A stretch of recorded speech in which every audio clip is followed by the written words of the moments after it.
DNA test horror stories. Updated, today I messed up by destroying the entirety of my family for only $99. We've all been seeing the recent craze of DNA testing and whatnot, so my dad and I decided to jump in the bandwagon and we bought 2 from 23andMe. We got our results back a few days ago and I went into the DNA relatives section to check out my matches. At the top, it listed my dad as only sharing 29.2% DNA with me and being predicted to be a half-brother, which is impossible. This didn't make sense to me since we also shared a paternal haplogroup and we just look so alike, so he was definitely my father. My cousin also had taken the test a while back and she shared 24.6% with me, also predicted to be my half-sibling. We're supposed to share around 12%, being first cousins. I couldn't think of a genetic relationship that would explain what I was seeing and I had doubts in the accuracy of the percentages, so I made a on r/23and, asking for help. Basically, the shared percentages are extremely accurate and highly unlikely to be false. The only realistic explanation for what I was seeing was that my uncle, my cousin's father and my dad's brother, is my father. Reality hit me in the face like a flying bag of bricks. All the dots lined up and I felt a sense of loss. I sat in my room for an hour just in shock and then I had a feeling of anger come over me. I needed some freaking answers. Without even thinking, I rushed out of my room and confronted my mother downstairs. My mom is a businesswoman and is often away on business trips. She had no idea my dad and I had done one of these tests since she was away on a trip, and just got back. My mother and I never had a traditional relationship. She was always focused on her work and my dad ended up mostly raising me. My irrational self didn't even sugarcoat it. I asked her if she cheated on dad with Uncle David, name changed for obvious reasons. I have never seen the color drain from someone's face so quickly. She looked dumbfounded and then mumbled, "What kind of question is this? Of course not." I told her everything, the test, percentages, DNA matches, all of it. Crap hit the fan. My mom fell to the ground crying, begging me not to tell dad. I left her there and went back into my room. I called my cousin, now half-sibling, and told her everything. She ended the call screaming, "Dad, now uncle," then came home and stumbled into my room asking what's wrong with mom. I told him everything too. He didn't say anything after calming down. He left the room and I locked the door. For the next few hours, I heard my entire family fall apart outside my door. My parents got into a heated argument and my grandparents rushed over to see what was going on. My aunt-in-law and David showed up shortly later and I'm pretty sure I heard my dad and David get into some physical fight. Utter chaos. I feel like freaking crap. I know it's not my fault, but I can't help feeling that this is all because of me. If I had spent my freaking birthday money on something else, none of this would have happened, but another part of me is glad to know the truth. I'm too scared to go outside. I don't even know what the outcome was. The only noise I hear in the house now is the occasional sobbing coming from my mother, and I'm sure my dad is out of the house. Screw my life. Now for the top comments before reading the update. Call your dad, make it clear you still see him as your father. Could really help him out. I'd say the dad is the main victim here, with the double betrayal and the fact that his offspring is not truly his. That probably shakes something deeply engraved by our evolution. As for OP, I totally understand your anger over the lie, but consider the messed up fact that you wouldn't exist if it hadn't happened. Yeah, his brother slept with his wife and made his son, and lied about it for 19 years. Not sure that I could ever forgive either of them. The kid you raised is your son so you make it work with him, but the wife clearly knew. I'd have to talk to the brother and see if he knew. Is it wrong to ask for an update? Very curious how everything turns out. Your dad realizing his isn't your dad but your uncle, grandparents now involved, it's all such a weird situation. Your dad realizing his isn't your dad but your uncle. And your uncle realizing his isn't your uncle but your dad. That one is still questionable. He probably knew. The only person at fault is your mother and uncle. She and him are the ones who cheated and lied. You don't need to feel guilty about exposing their guilt. Also, your real dad is the guy who raised you, not the guy whose genes are more similar. He may have been your father boy, but he ain't your daddy. And now for the update. Back to where we were. I eventually left my room, called my dad and he was actually at the hospital with my grandmother. She couldn't handle the situation and had a heart attack right when she went home. I knew my mother was still in the house, but I left her there, again, without saying a word and went to the hospital. I got to the hospital, saw my grandmother, She's in stable condition, and then sat down with my dad to talk. First thing we told each other was that this situation didn't change our relationship. He was still my father and I was still his son. I got the confirmation of my dad and David getting into some altercation. Dad told me he messed him up really hard. My mother had told my dad that she was drunk and David forced her. The only reason she had not told anyone was out of fear of destroying my father's family. Dad then suggested going to the police. She refused, and then started to slightly change her story, making my dad doubt her claim. That's when David and everyone else came over. David claimed my mother was lying to save her own butt, and that they had consensual intercourse. As of now, my dad and I have no idea who to believe. He says his relationships with my mother and David had always been good. He's not sure what to do. David's wife is filing for divorce since this occurred after they were married. My cousin is holding up alright, although she's still pretty shaken up. My dad and I have been staying with my grandparents for the past week until we figure out what to do. Any advice would help. Thank you. Sorry if this sounds rushed. I typed this on my way to class. Now for some top advice. I hope you and your dad can get through this fine. I wish you guys the best of luck and stay strong. And Grandma. OP, you didn't do anything wrong. These tests are not your fault. People are no longer allowed to get away with no consequences for their actions, even when those actions were long ago. I'm sorry this happened to you. I can't imagine what you're feeling over what happened in the past or how it will affect the future.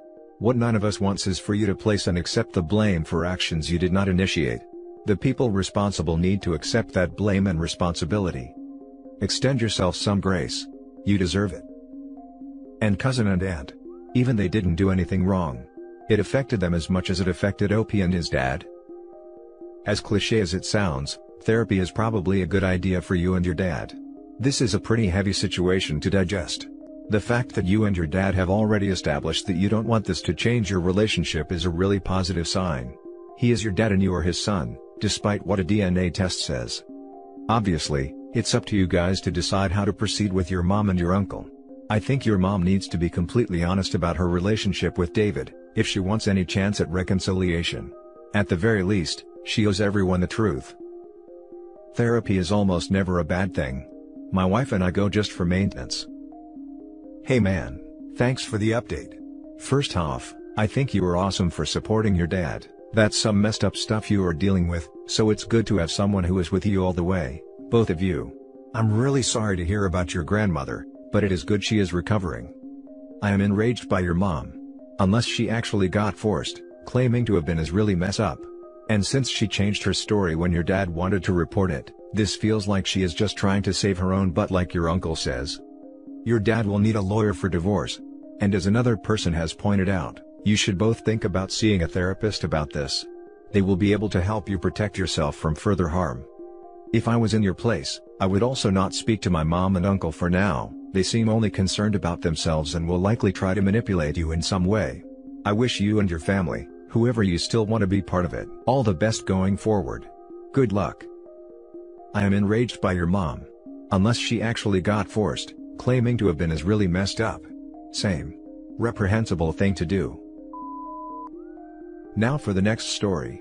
Updated, today I messed up by getting a DNA test and revealing a family secret. I've always been interested in doing one of those at-home kits that tell you your ethnicity estimates.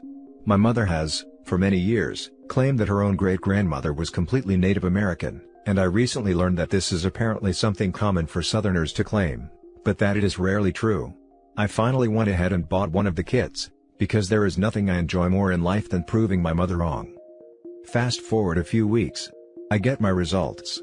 I am 0% Native American, which isn't exactly shocking. The real surprise comes from the fact that I am also 0% Eastern European.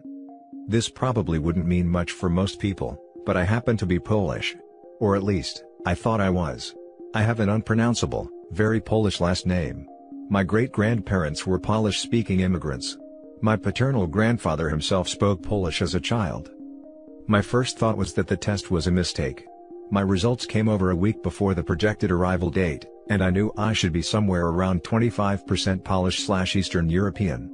So maybe there had been an error somewhere at the lab. I started digging around through my DNA relative matches. I had matched with an extended cousin with my mom's maiden name, living in the state that she grew up in. So, the DNA analyzed was definitely mine, and this was not a switch tube situation. There were only two possible explanations: either my own dad was not my biological father, or my Polish grandfather was not the biological father of my dad. I look a lot like my father, so it seemed unlikely that we were not related. However, there was no strong family resemblance between my dad and his own father. In fact, my grandfather and many of his siblings had we'll call it, striking nose that my sister and I had often rejoiced in not inheriting. Also, my paternal grandparents had a disastrous marriage and bitter divorce. An affair did not seem out of the question. My paternal grandfather died over 10 years ago, but my paternal grandmother is still living and I gave her a call. It took a while for me to fully explain the DNA testing to her. She's 87, but we got there. She denied it and tried to explain the unexpected results with a long ramble about migrating European tribes before I was finally able to make her understand that I would be able to test relatives from the Polish side of the family, and determine whether or not I was actually related to them. She told me that she didn't think that was a good idea, and I should think about it before contacting anyone. I think I knew right then, but it was not until today, 2 days later, that she finally admitted it to my sister. My father had been lied to his entire life about his biological father. So, who is my actual paternal grandfather? To be determined. My grandmother promised my sister that she will tell the two of everything when my sister gets into town for Christmas. She requested that we not tell anyone until then. It's too late, my sister already told everyone. Now for the top comments before reading the update. I think a lot of people would be astonished to see their true genetic family tree overlaid on their historical one. I found out I was a doorstep baby, and the lies running through the generations before ours are mind-boggling. I just got a DNA test. I had the choice of making my results private or public. There was a warning that if you make the results public, you might discover previously unknown relatives. On my father's deathbed, found out my paternal grandmother beat my toddler aunt to death with a fire poker in a fit of postpartum depression, so that was fun. Oh God. I feel like I should say something. I'm a high school science teacher, and about 15 years ago, I spent a year teaching science in Bogotá, Colombia at a private school. Rich kids, raised in Spanish and English. Great kids in fact. I was teaching genetics with one group and we were looking at blood types. Unlike North America, identification in Colombia includes blood type. Seriously, this is a great idea for emergency situations. No idea why it isn't here. So it's common for people to know the blood types of their entire family. We did blood tests in class and the students were able to see that it matched up with their ID info. We then used this info with their family's blood types to look at pedigrees. One of the girls in the class came up to me after class with a concern. I don't remember the exact blood types, but her parents' blood types didn't fit. Basically, there was no way her dad was her dad. I fumbled through some BS possibility of a mutation, but I learned my lesson. Never again will I have students do blood type pedigrees with their families. This literally happened to an old science teacher named Mr. Wolf from our school. He did it in the 90s and accidentally outed an adopted girl who didn't know her parents weren't biologically her parents. He never did the finger prick tests for blood types again. And now for the update. In my previous post, I said that my grandmother promised to tell all when my sister comes to town next week. Officially, that is still the plan, but my sister, who apparently missed her calling as a special prosecutor, got my grandmother to admit to her over the phone the story of what actually happened. And it is interesting.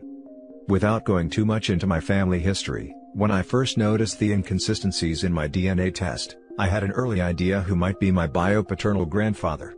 Basically, my grandmother had a long-time family friend that she had known even before my grandfather. PG, to try and distinguish between the two men, I am going to refer to them as PG for Polish grandpa, and BG for bio-grandpa.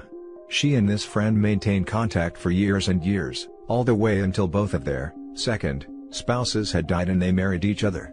Their kids had grown up together even before they become step-siblings as adults, and they are still part of my extended family as aunts and uncles even though BG died when I was a baby, almost 30 years ago. Over the years, there has been a bit of mild speculation that BG had possibly fathered my dad's younger brother. No one really took it all that seriously, but he did look an awful lot like one of BG's and his wife's kids. Because of this, the day I got my test results and figured out what they probably meant, I called my sister and we ordered a test for her best friend, one of Berg's grandchildren. Telling this information to Grandma was what finally made her admit it. I was going to be matched as a cousin with my sister's best friend, who, although considered a part of my extended family, should have been of no biological relation to me. But here's where it gets a little confusing. My grandmother claims that PG was sterile as the result of something that happened to him in World War II. She says all 3 of her children are biologically from BG, but that it was all done intentionally through artificial insemination. She desperately wants this to be kept a secret from everyone, including my dad and his siblings, because she is worried that people will assume the worst about her. My dad and his siblings were born in the early 1950s. Does anyone know what the odds of this were? How common was artificial insemination back then? Would someone have really used a friend as a donor? More than 3 separate times, my grandmother had at least 1 miscarriage that I remember her telling me about at some point. My grandmother has a known history of rewriting events in her favor. I guess it really does not matter at this point why BG was the father, but it is frustrating to feel like she might just be throwing in more lies on top of everything. Answers to common questions from my last post. A lot of people wanted to know which DNA test I used. I used MyHeritage, but I have no idea if it is better than any of the others. I picked it because it was cheapest. A lot of people also wanted to tell me that these tests are not very accurate. I don't really know what to say about that except that it was accurate enough to know that I did not have any Polish ancestry. Some people wanted to know how my dad was taking all of this. He has not yet been told who his bio father was, but he did not have a particularly strong reaction to the original information. His opinion was that it did not particularly matter to him because whoever it was dead anyway. My dad is not one to dwell on this type of thing. My mother thinks my sister and I are being ridiculous for obsessing over the whole thing, but this is the same mother that still refuses to admit that she does not have any recent Native American ancestry, so. Now for the top comments. Your grandma is obviously trying to save face, whether she cheated without him knowing, or had BG's baby some other way. The fact they were later married makes me suspect they were in love all those years but didn't believe in divorce or something. Hopefully more answers will spill when your sister arrives. I'd be persistent but non-judgmental if you really want to tease out the truth. Artificial insemination back then was a turkey baster. DIY. Everyone should do grandma a favor and accept her explanation. PG isn't alive to be heard or tell his side of the story. Maybe he was sterile and there was some wife swapping. You should try to smooth this over with grandma or just drop it. OP's father and his siblings have a right to know who their biological father was even if he is dead along with the man who raised them as his own. If grandma wants to claim it was a sperm donor, let her make that claim and just accept it. There's nothing to gain by calling her a liar. Her kids have a right to know but let her keep her dignity even if her story does seem like BS. The artificial insemination piece is just face-saving. The actual equivalent of, but I didn't inhale. But other comments are right, it doesn't matter, and you should probably just drop it because it appears to embarrass your grandmother. It can be pretty important to know your family history, as then if someone gets some disease you may want to get checked for it too if it's hereditary or if they get some sort of cancer. Take extra precautions around stuff that may increase your risk of that cancer. Totally understandable wanting people to know who their grandfather actually was. And that's it for this video guys. If you have thoughts to share, leave a comment below. Don't forget to hit like and subscribe if you like this content. I'll catch you in the next one. Good day everyone.